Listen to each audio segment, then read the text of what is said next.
Alam mo ba kung bakit maraming tao ang buong buhay nagtatrabaho? Pero parang hindi umaasenso. Hindi dahil kulang sila sa sipag, kundi dahil may mga financial trap na tahimik na kumokontrol sa desisyon nila araw-araw. At kapag hindi mo ito napansin, kikita ka lang ng pera para ibalik ulit sa sistema. Ito ang 5 financial traps na ginagamit para manatili kang mahirap. Bago tayo magsimula, kung hindi ka nakasubscribe sa channel na ito, malamang hindi na tayo muling magkikita.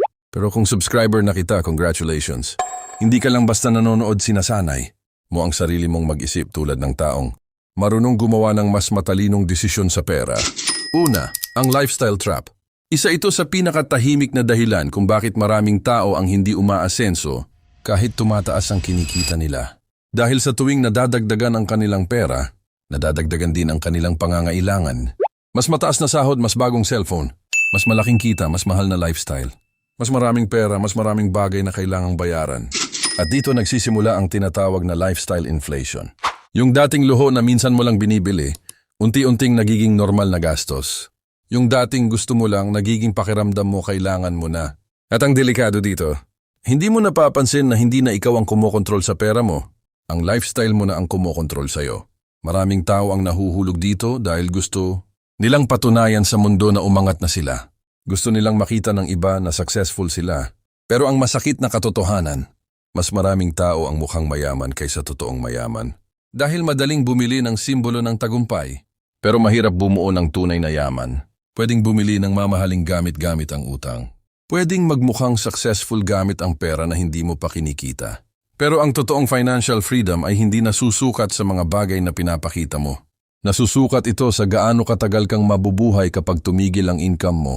Kaya maraming mayayaman ang iba ang mindset. Hindi nila tinatanong, paano ko ito mabibili? Ang tanong nila, paano ko mapapalago ang pera ko para kaya kung bilhin ito nang hindi nasisira ang financial future ko? Dahil ang pera na ginamit mo para magmukhang mayaman ngayon, maaaring siya sanang perang magpapalaya sa iyo bukas. Kaya bago mo i-upgrade ang lifestyle mo, i-upgrade mo muna ang assets, skills at kaalaman mo.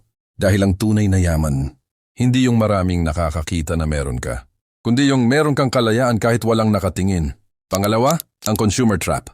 Ito ang isa sa pinakamatalinong sistema na hindi napapansin ng karamihan. Akala ng maraming tao, lahat ng binibili nila ay sariling desisyon nila. Pero ang totoo, bago mo pa isipin na gusto mo ang isang bagay, may mga taong nag-aral na kung paano kunin ang atensyon mo.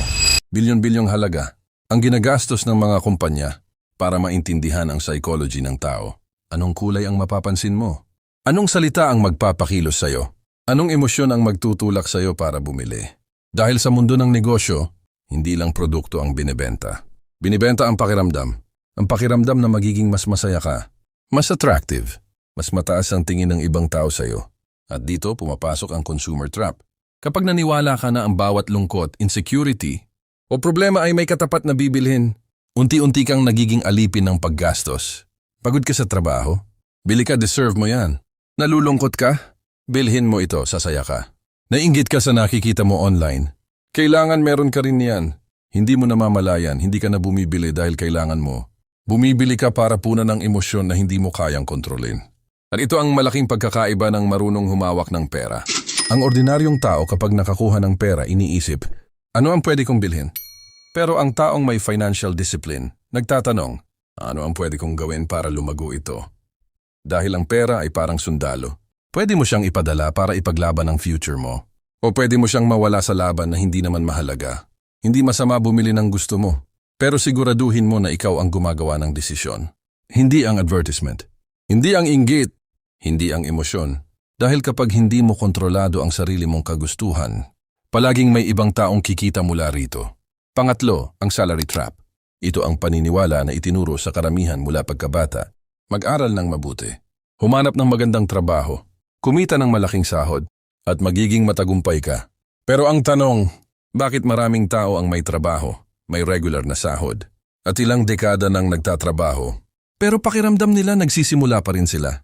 Dahil ang problema ay hindi ang pagkakaroon ng trabaho. Ang problema ay ang paniniwala na sahod lang ang tanging daan sa pagyaman. Ito ang tinatawag na salary trap. Kapag oras lang ang ipinagpapalit mo sa pera, palaging may limitasyon ang kikitain mo.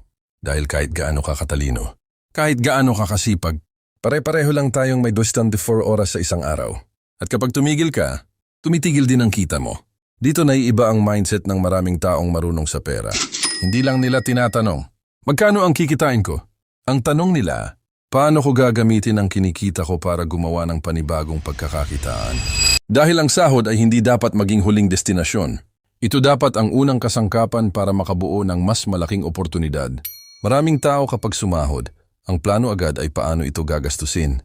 Pero ang ibang tao, ang iniisip ay paano ito gagamitin para bumili ng oras, matuto ng skills, gumawa ng negosyo, o bumuo ng assets.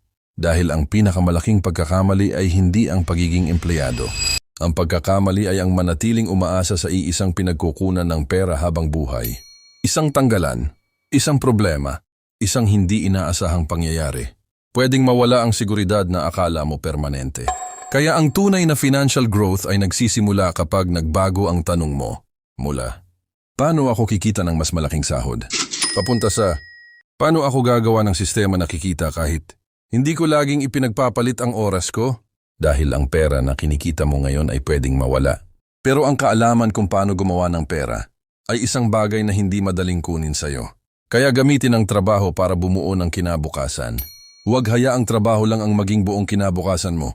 Pang-apat, ang fear trap. Ito ang tahimik na hadlang na pumipigil sa maraming tao na baguhin ang kanilang buhay. Hindi ka kulangan sa talento, hindi ka kulangan sa oportunidad, kundi ang takot na magsimula. Maraming tao ang nangangarap ng mas magandang buhay, pero kapag dumating na ang pagkakataon para gumawa ng pagbabago, biglang umaatras. Dahil mas malakas ang tanong na, paano kung mabigo ako? Kaysa sa, paano kung magtagumpay ako? At dito nagsisimula ang fear trap. Pinapaniwala ka ng takot na ang pinakamapanganib na bagay sa mundo ay ang sumubok. Pero minsan, mas delikado ang manatili sa parehong lugar habang lumilipas ang panahon. Dahil bawat taon na hindi ka natututo. Bawat taon na hindi ka sumusubok. Bawat taon na hindi ka nag-i-improve. May kapalit din itong presyo. Tinatawag itong cost of inaction. Ang presyo ng mga oportunidad na hindi mo kinuha dahil natakot ka. Maraming tao ang natatakot mawalan ng pera sa pag-aaral, negosyo o bagong skills. Pero hindi nila napapansin ang perang nawawala sa kanila dahil nananatili silang pareho. At ito ang malaking pagkakaiba ng mindset. Ang iba nakikita ang failure bilang katapusan. Pero ang mga taong umaangat, nakikita nila ito bilang impormasyon. Isang paraan para malaman kung ano ang hindi gumagana. Dahil halos lahat ng taong naging mahusay sa isang bagay. Dumaan muna sa pagiging baguhan. Walang magaling na nagsimula na eksperto. Walang successful na hindi dumaan sa maling desisyon. Ang problema ng maraming tao, gusto nilang magkaroon ng confidence bago sila kumilos. Pero kadalasan, baliktad ang proseso. Kumikilos ka muna, at doon nabubuo ang confidence. Dahil ang tapang ay hindi ibig sabihin wala kang takot. Ang tapang ay pagkilos kahit nandyan ang takot. Kaya kung may gusto kang baguhin sa buhay mo, huwag mong hintayin mawala lahat ng duda bago ka magsimula. Dahil habang naghihintay ka ng perfect timing, may ibang tao na nagsisimula kahit hindi pa sila handa. At pagkatapos ng ilang taon, makikita mo na ang pinakamalaking risk pala ay ang hindi kailanman sumubok. Panglima, ang knowledge trap.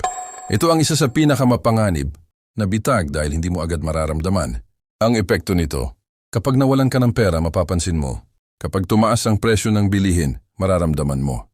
Pero kapag kulang ang kaalaman mo, madalas hindi mo alam na may nawawala na pala sa'yo. At dito nagsisimula ang knowledge trap.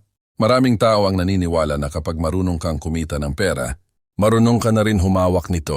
Pero magkaiba ang paggawa ng pera at ang pagpapanatili ng pera. Kaya may mga taong lumalaki ang kita pero hindi lumalaki ang ipon. May mga taong mataas ang sahod pero laging kinakapos.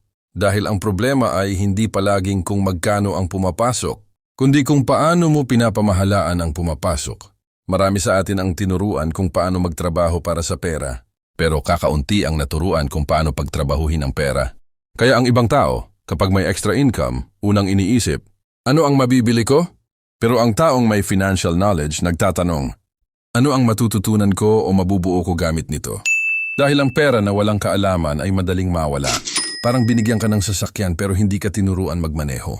Kahit gaano kaganda ang sasakyan, malaki ang chance na mabangga mo ito. Ganon din sa pera. Kahit gaano kalaki ang dumating sa'yo, kung pareho pa rin ang mindset at habits mo, babalik ka lang sa dati mong sitwasyon. Ito ang dahilan kung bakit ang Pinakamahalagang investment ng maraming successful na tao ay hindi agad negosyo, kundi sarili nilang kaalaman, skills, disiplina. Pag-unawa kung paano gumagana ang pera, dahil ang pera na nawala, pwedeng kitain ulit. Pero ang maraming taon na nasayang dahil sa maling desisyon, hindi na maibabalik. Kaya huwag lang habulin ang mas malaking kita. Habang pinapalaki mo ang income mo, palakihin mo rin ang sarili mong kakayahan. Dahil ang tunay na kayamanan ay hindi nagsisimula sa laman ng wallet. Nagsisimula ito sa paraan ng pag-iisip. Kapag mahirap ang mindset, kahit malaking pera pwedeng mawala. Pero kapag may tamang kaalaman, kahit maliit ang simula, may kakayahan itong lumago.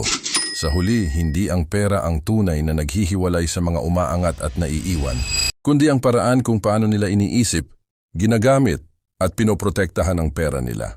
Dahil kung hindi mo pag-aaralan kung paano gumagana ang pera, may ibang taong nag-aral kung paano kunin ang pera mo. Tandaan mo, ang kahirapan ay hindi lang kakulangan ng pera. Minsan, ito ay resulta ng mga maling desisyon na paulit-ulit nating ginagawa ng hindi natin napapansin. Kaya simula ngayon, huwag mong hayaan na ang emosyon, takot, at sistema ang magdesisyon para sa kinabukasan mo. Matutong mag-isip bago gumastos, matutong magplano bago kumita, at matutong palaguin ang sarili bago habulin ang yaman. Dahil ang pinakamalaking asset na meron ka ay hindi ang pera sa bulsa mo, kundi ang taong kaya mong maging kapag natutunan mong kontrolin ito. Kung umabot ka hanggang dito, ibig sabihin seryoso kang baguhin ang takbo ng buhay mo. At kung gusto mong matutunan ang psychology ng pera, success, at mga desisyong naghihiwalay sa ordinaryo at umaangat, mag-subscribe ka na ngayon. Dahil ang susunod na aral na maririnig mo, baka iyon ang simpleng ideya na magbabago ng paraan mo mag-isip habang buhay.